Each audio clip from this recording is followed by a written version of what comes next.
Oh, big up Game Bread Footballer. Oh yeah, AZ, you have YouTube competition. She literally does exactly what you do. Only difference, she literally has her breast out.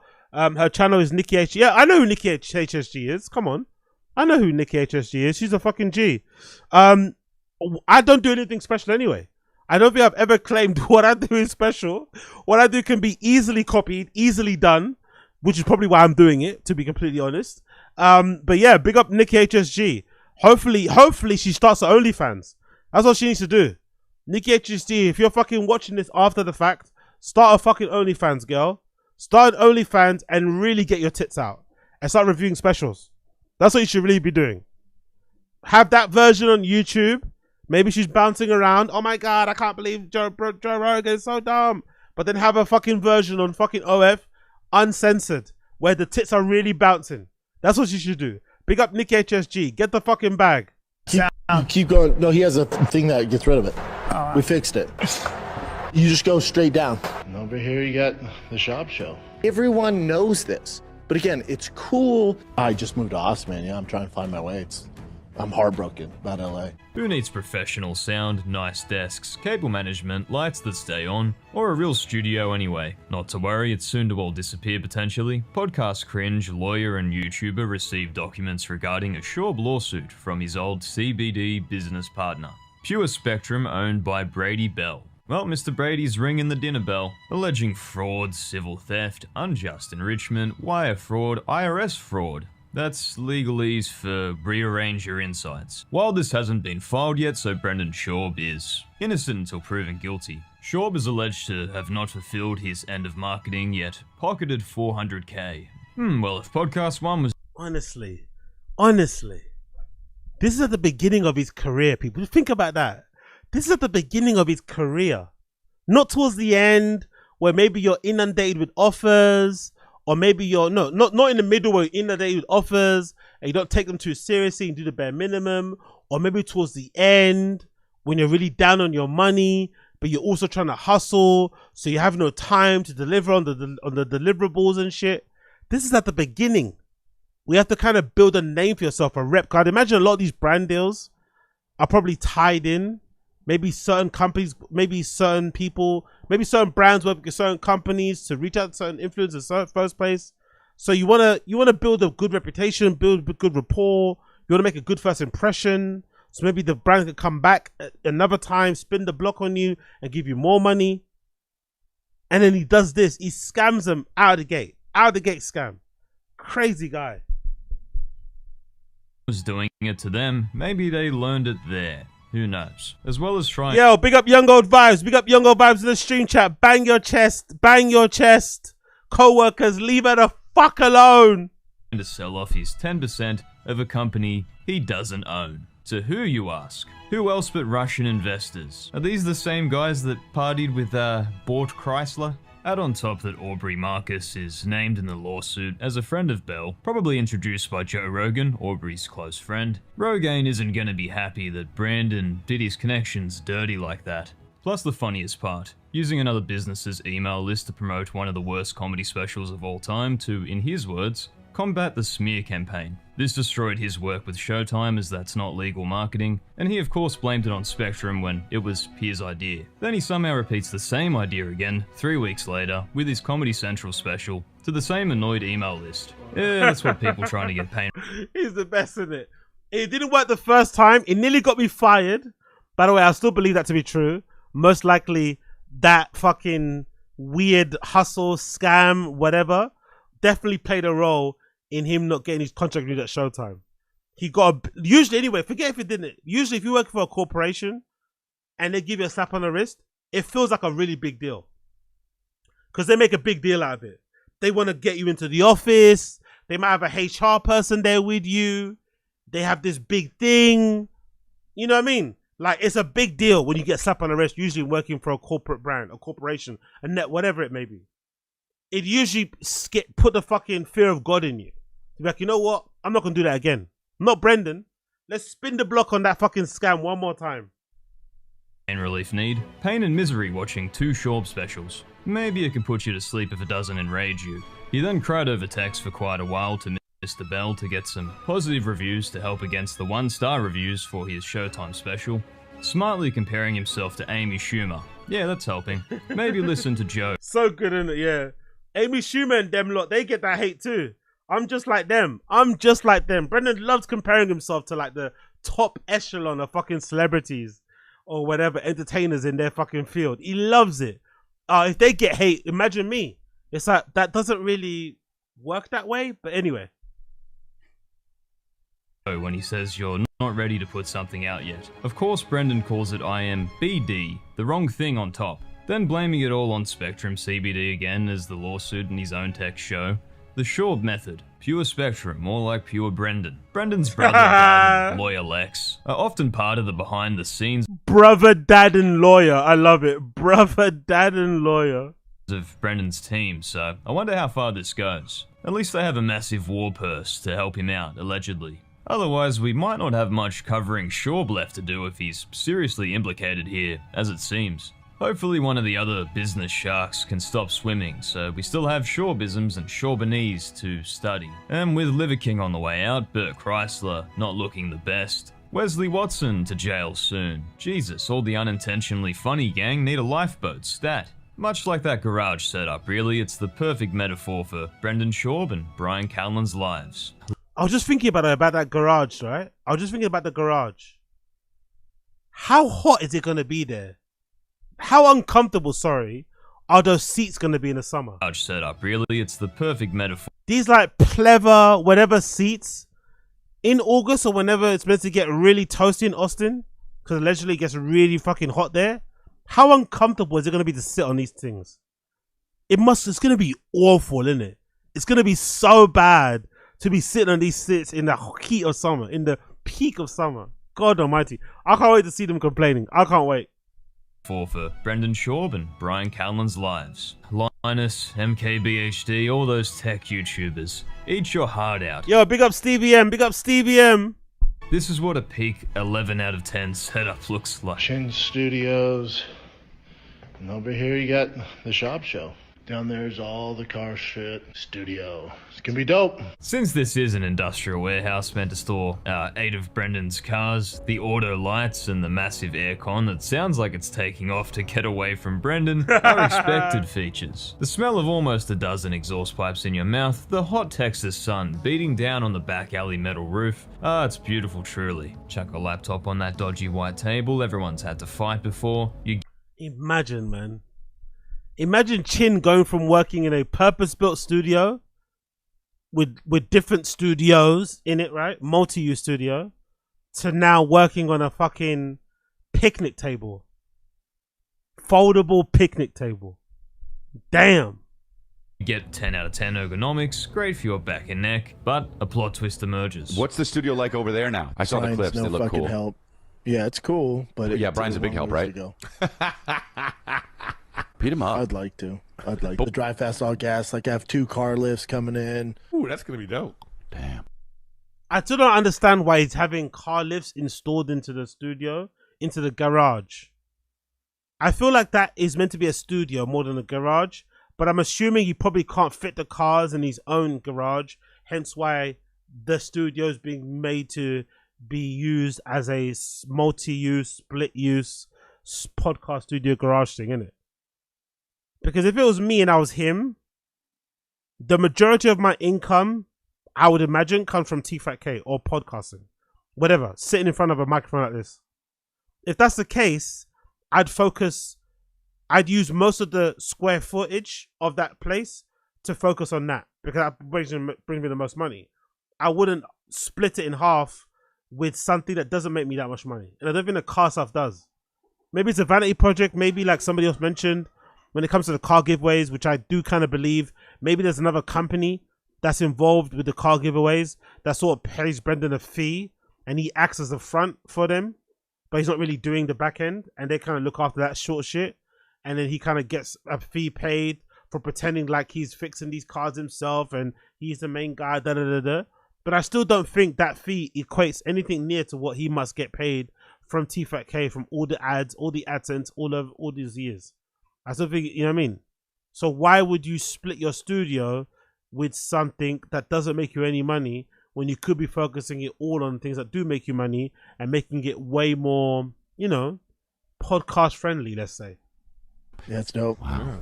Oh, I'm gonna be in St. Louis. Chin has all his like clothes and shit, and all these boxes. It's gonna be gone soon. Brendan was pissed off, but again, that's his fault, kind of partly, because from what I've read and from what I've heard from people in the stream chat, it is quite common, especially if you're someone of Chin's level of seniority. If your company does move headquarters locations, it is quite common that your company sponsors your move. Sometimes they might even help find you a place, pay for it, maybe the first couple of months to get you settled, you know? So the fact that that didn't happen and Chen had to do it all by himself, he had to coordinate the move from LA to Austin, Texas. He had to sort out his own accommodation and shit. And in the time being, to make it work, he dumped some of his belongings in the studio. You know, I wouldn't have a problem with that personally. You know what I mean? Whereas there's that guy making some sly jokes about the whole situation, acting kind of somewhat annoyed that Chin is leaving his stuff there. It's like, bro, he's leaving it there because you made him move there and you didn't help him. So what do you expect? Oh, Chin hasn't moved. Oh, Chin lives there? He already got kicked out of his apartment? Is that what happened? Have Chin live there, bro. Jesus, Schaub would have how many bedrooms? Chin has worked for him for what, 10, 11 years? He's making his employee live in his truck shed. It's apparently easy to get a place in Austin at the moment as a renter from online info, so maybe the months Chin had is enough, but God, 10 out of 10 guys, what a story. Even the producers are on the shows they make now. There's a lot of like, you know, job postings out there, and a lot of the things you'll see are like, must have experience with making like viral content. It's like, I'll apply to it and be like, define viral. Oh, they're trying to find jobs. So the only people with secure jobs are Nick, this Casey guy, I think, because he's involved with the Golden Hour still, and Schaub show, it seems like, and Chin. Everyone else is basically dispendable. Oh. Wow. And then I don't get the job. And then I'm here. I think I could have a pretty good chance of getting that job, though, because if you look at my percentage of clips that I cut for Theo that go viral, it's almost all of them. So Yeah. I'm a fucking viral genius. Yeah, what are you doing? I gotta get. It's certainly not has You gotta anything to do with. get a comedian from Louisiana who had an 80-year-old father when he was born. Right. Yeah, big up CVM. Rink's big old saggy nuts are gonna be stuck to the pleather sofa. Big up for Crypto Diabolical, big up Young God Vibes. I think Chin tried to find a job but couldn't. Let's be honest, none of us would hire Chin. That's the thing. I agree too. I think that makes a lot of sense. I think all the stalling from Chin, all of the Airbnb renting in the interim from Chin, in all the indecision, and I don't think he's a good liar as well. I think in general was him hoping that one of the places that he applied to would get back to him, you know, but unfortunately not. And I'm not too and I wonder, actually, I don't know, maybe Quayla would know this, maybe I'll ask this later on, but I wonder, or when I do another stream, I'll do another stream again later tonight, but I wonder if in the production world, in the AV world, is it actually a benefit if you stayed in one place for 10 plus years? Or would prospective employers in the AV producing world look at you as maybe stuck in your ways? Maybe you're not that, you know, open to new ideas, technologies, processes, whatever, because you've been somewhere doing a routine, you know, essentially doing the same fucking way of doing things for a long period of time. Maybe not being on the most popping show, not bouncing around from place to place is seen as negative. I wonder. Having a good old moment once they're dissing. And as Young Advice mentioned, none of us would hire Chin. So let's actually think, how impressive is Chin really anyway? When you take him outside of the TFATK bubble, when you take him out of that TFATK ecosystem, how good is he actually at his job? You know, would you be impressed if he presented to you how he goes about doing things? Right? Like, would he impress you in the interview? Would he come across as somebody that you want to be part of your team? Everyone they work for besides Theo Von. Give me that secret Theo sauce of relatability and let me sprinkle it on my Schaub short, please. Maybe it'll finally get some views. Oof, that's rough. Brendan did this 20+ hour move and still hasn't even been acknowledged by Papa Rogath. He's too busy calling the FBI on the Liver King and having Alex Jones break the news. So true. Big up Herbert Quinter. Haven't heard TFATK in years, but I remember the production quality wasn't bad. Am I tripping? No. So I think most people are saying, from the people, you know, that worked in that area, that I think the levels are usually really high. He doesn't really get stuff up on the screen that well.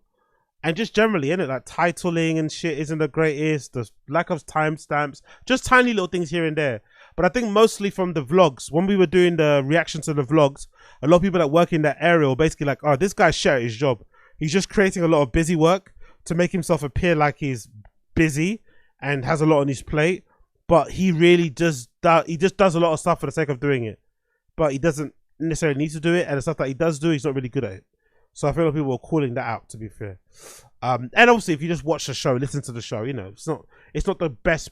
Don't get me wrong. He doesn't need to be a great producer to do that anyway. But he's not like, you know, you wouldn't hire him now, given how competitive the field is. Because I think the production field now, you'd imagine, is very competitive because a bunch of, you know, way more people now do podcasts. So way more people now have practice in, like, you know, making that work. There are producers out there that just do it, you know, remotely via Zoom. That I know that's a big thing. People do that remotely via Zoom, so you can imagine the skills that those guys are picking up. So yeah, I think that was mostly the case. And big up sexy, what's that? Big sexy Sean McCorkle, right? Big up Sean McCorkle. YN Sean McCorkle is fucking hilarious, by the way.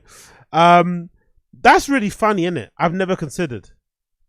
Why doesn't it seem like Rogan has reached out to Brendan? Because I feel like if Rogan did reach out to Brendan, or, you know, whatever, Brendan would have said something already.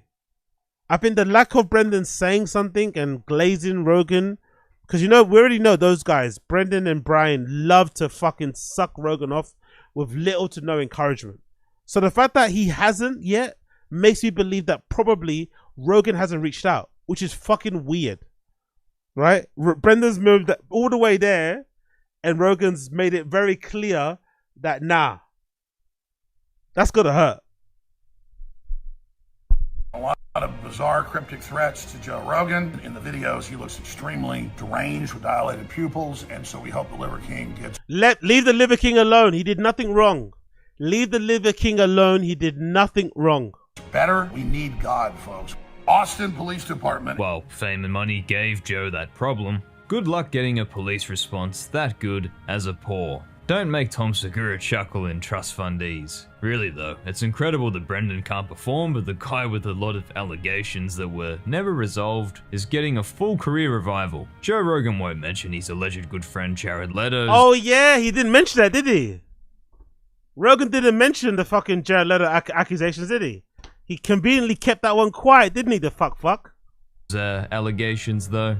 Or Chris D'Elia, or Joey Diaz. Pretty weird how this keeps happening over and over and over, man. Back in say 2012 when the podcast really took off, there was zero hint of any of this. Joe and most of his friends in that first 100 or so eps are completely different to what we get today. Free, loose, more themselves. Whether an industry plan from the beginning or just Joe's side hobby, it was a lot easier to watch when nobody had been outed as allegedly insane just yet.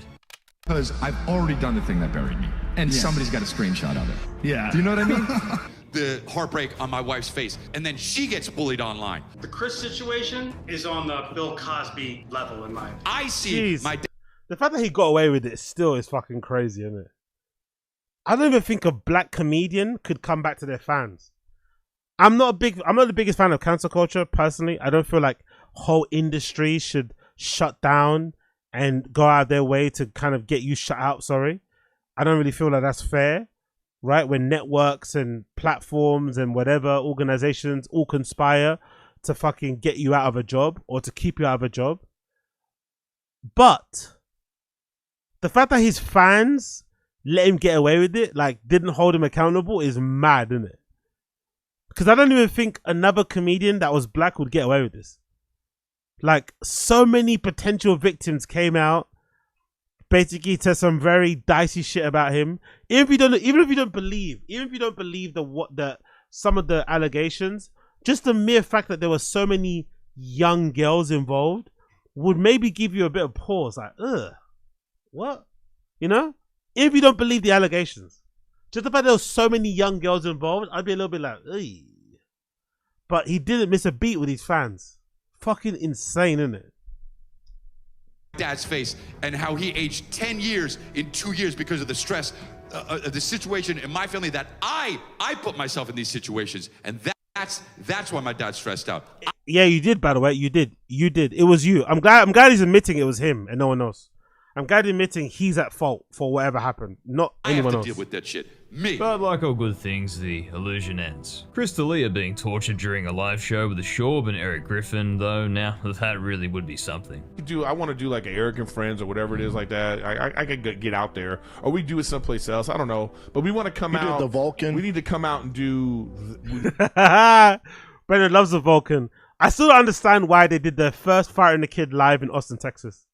I know he probably did that because he wanted to tie in with the idea that, oh, I love Texas, I always sell this place out. But I would have definitely done the first Fighter and the Kid live ever, or in a long time, back in LA. You know? Tied in, maybe drop some fucking Abbott Kenny Fight Club, TFATK exclusive live shirts for the release as well. That would have been a great little fucking tie-in. Book a small venue, Laugh Factory, whatever, and do the show there. Why they did the first TFATK in Austin still makes no sense to me. Come out and there and it was half full to be with you there, you know, your yeah. around. And we could do a live show at the Vulcan or something. That'd be dope. Yeah, let's do that. I like it. Live show, whatever. He does not want to be on stage there, man. Chris is actually trying to be a legit comedian, I guess. Eric just wants money to look after his family, fair play. But Chris, I guess, is trying to, you know, get some credibility and get back up the stand-up comedy rung. He wants nothing to do with that fucking live show. Look at his face. No reaction. Oh, Chris doesn't seem into it. Okay, No, that's fine. That's fine. No, I That's am fine. into it. No, I don't like your attitude. No, Fuck it. I was thinking about something else. A heckler would have endless ammunition for all three, as they're all basically at lolcow status now.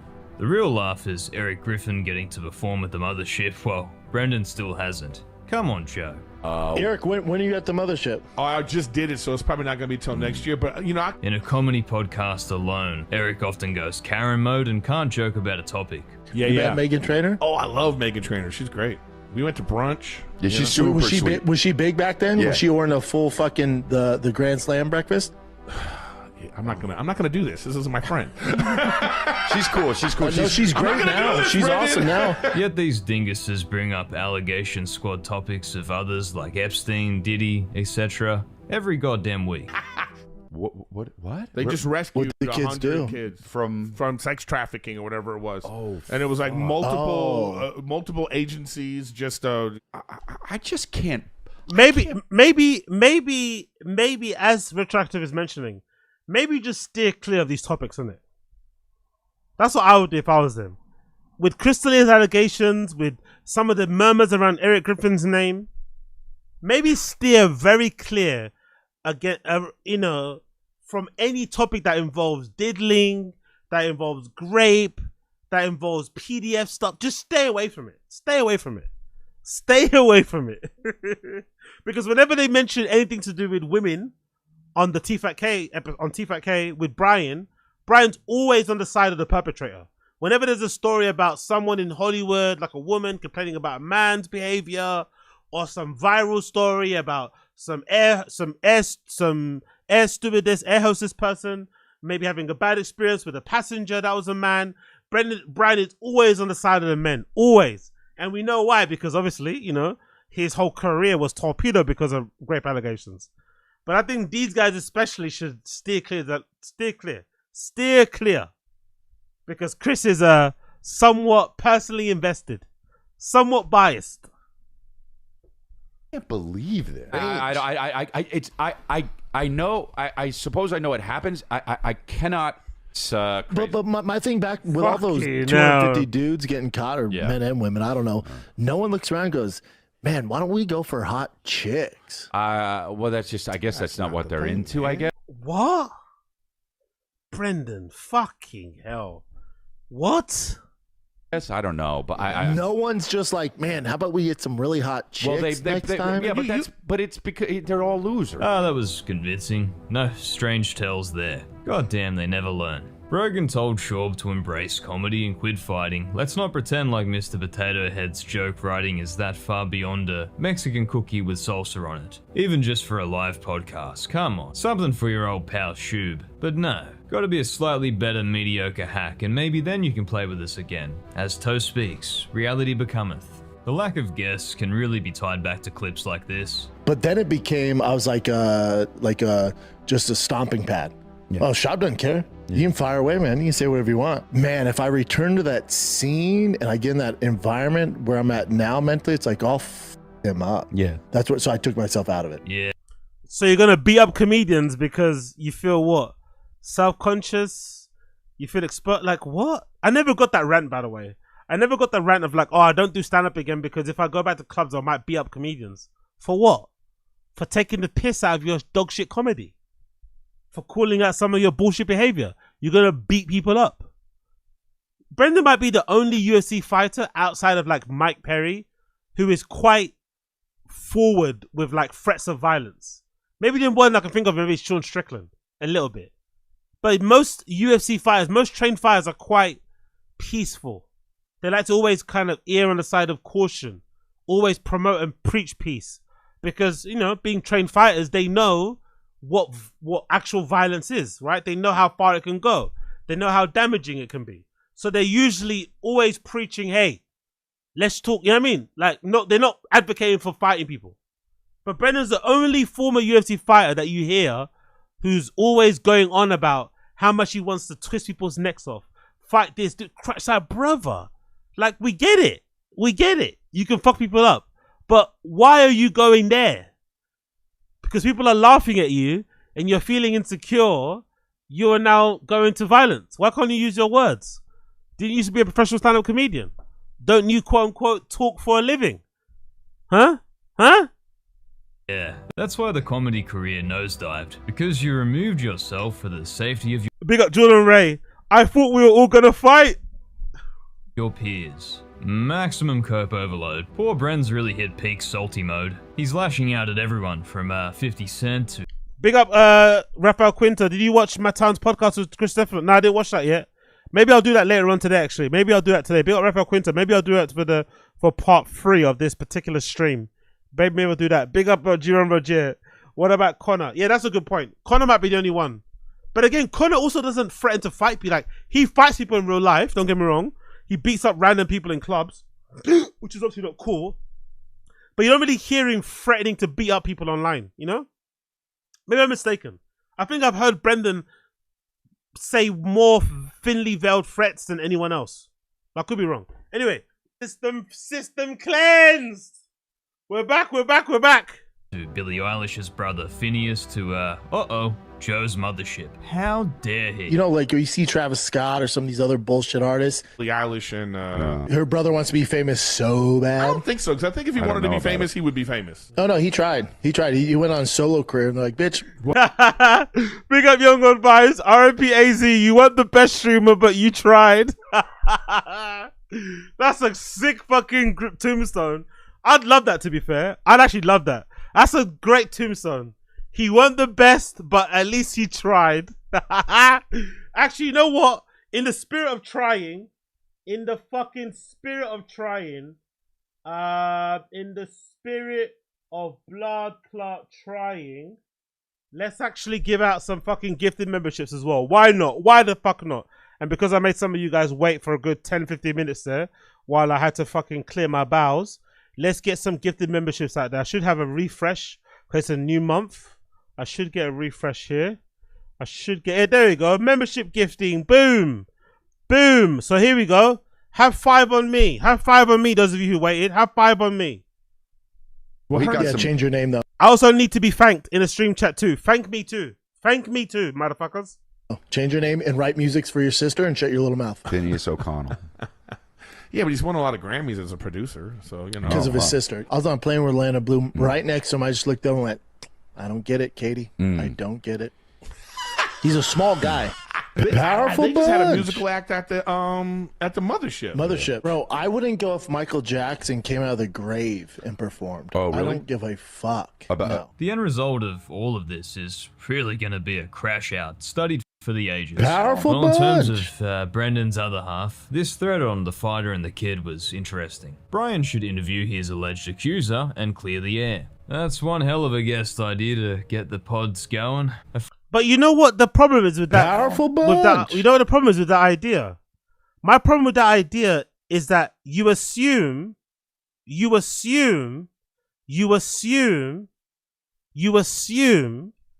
that the allegation that is against Brendan, Powerful bunch. so the Brian Callen allegation, the rape one's the worst one. I don't think it's the worst one. Unpopular opinion. I don't think the worst allegation against Brian Callen is the rape allegation. I think the worst one is the one of the girl in the American Apparel store. Powerful bunch. Like, how can you explain that? How can you explain the fact that some girl in an American Apparel store said that you basically cornered her in the changing room, forced your tongue down her throat, chased her around the shopping mall, the shopping Powerful shop bunch. floor, sorry, in your tighty whities? That sounds way more creepy, sex pesty than anything. Yo, big up Andy too. Big up Andy. Thank you for joining. Big up Andy. Big up Andy. Thank you for becoming a member as well. You're a fucking G. Big up Andy. That's the worst one. I think that one, the one about the other comedian where they said allegedly he pulled his dick out in a car while she was dropping him home, and he can't say that was made up because there's a similar account from Whitney Cummings. Whitney Cummings famously, hilariously shared a story, where she was taking Brian Callen home one day, and Brian Callen whipped out his dick when she was just reversing the car at the fucking spot. So I think those allegations, those stories are way more damning than the grape one. The grape one, you know, Powerful bunch. whatever, still bad. Hey, Brian Big up Callen, Assad. stop stealing my moves. Yeah, exactly. Fucking hell. Big up Assad Aziz. But yeah, I think that, to be fair, I think the time for him to address it has long gone. I think everybody that cared doesn't care anymore now, and I don't think he don't be doing it to appease the trolls and the people that don't like him. I think the time has long gone. Just leave it now. Let it be what it be. If people think you're a graper, you're a graper, but you're never gonna change people's mind. I think it's too little, too late. Freebie. Now the Hollywood gods have decided that Ronda Rousey needs a biopic, and who else but Brandon will have to appear as he was... Oh yeah, true. That's fucking crazy, isn't it? How old is Ronda Rousey even 40? She probably is 40, but Ronda Rousey getting a biopic is so fucking dumb. But it does make sense because of what she meant to the sport and how she was a real trailblazer, especially in the women's division. Like, she really was the reason why a lot of men, personally myself, gave a shit about the women's UFC because she was so fucking good to watch. So I think she changed the narrative around that sort of thing. But it's a bit strange, isn't it? Because she's literally still alive right now. And she's, you know, fairly young.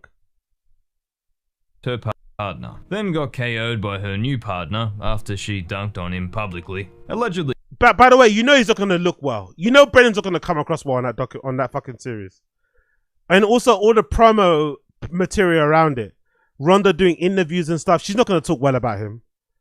You know?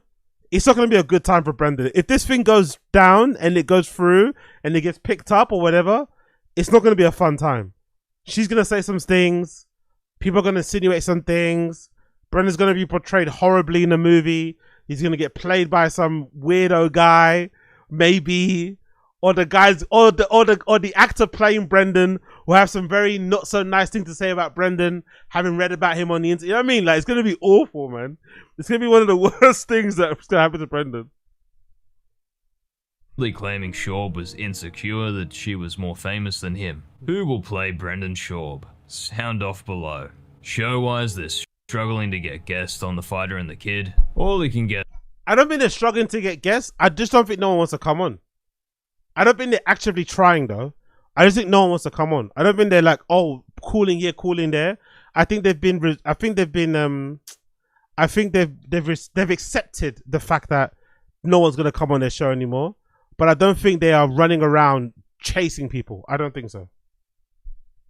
Get on his allegation man Tim Kennedy. Good old stolen valor, war crimes, lying about being Tom Cruise of war, according to his old Special Forces unit members and his commander, Travis Warlock, a last name you can trust. Even crazier is a homeless cat notice Brendan might have lifted a story Tim told just to retell it. I hear this coming out here. So I'm coming home late with the boys. Rolo is in the truck with me, and I'm like, Rolo, just lay down in the back. So Rolo like lays down in the back. I go and I follow this car up. It's dark out, but I see this car following me. I'm like, interesting. So same thing. Same thing. Oh yeah, same thing, right? Oh yeah, same fucking thing. This fucking guy, man. It's definitely one of the character traits of being a narcissist, isn't it? The mirroring. Like, how can you just sit in front of somebody? Obviously, the story he's telling is a lie, but then you also tell the lie. Like, what? Obviously, yeah, the same thing. The same thing, right? Okay. Weird, that, innit? Weird coincidence, that, innit? I mentioned this thing and you have the same thing. Super weird. Then the boys get down. So they lay down. They're all scared. He goes to turn around to go back down the straightaway, and I just go pin him in. And I turn around on him. Get out, walk up.